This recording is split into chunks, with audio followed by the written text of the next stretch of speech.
I should have done yoga. Okay.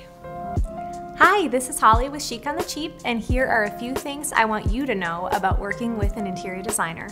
I can't read your mind. I want you to be a part of the process. Tell me what you like, send me things that inspire you. We're going to work together. It's a very collaborative process.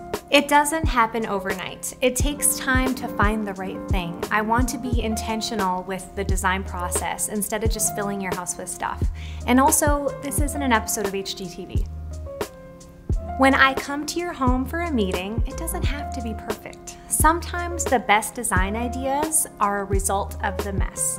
So let's say I walk in and your foyer is covered with, kids' shoes, backpacks, a jacket hanging over a chair.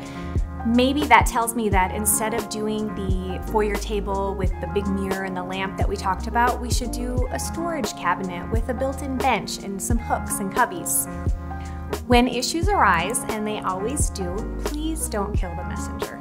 I promise it's not my fault that your sofa is going to take 29 weeks to produce, and I also promise that the plumbing issue we didn't know about that's taking the plumber hours to figure out isn't my fault either. I don't enjoy delivering the bad news, so please just be nice to me when I do. No, we do not buy cheap stuff. I know it's in the name, but it's about spending your money wisely. We want you to see how you can mix low and high items and make everything look more expensive. So yes, we're chic on the cheap, but that doesn't mean we're buying cheap things. I love what I do, and I hope that information was helpful.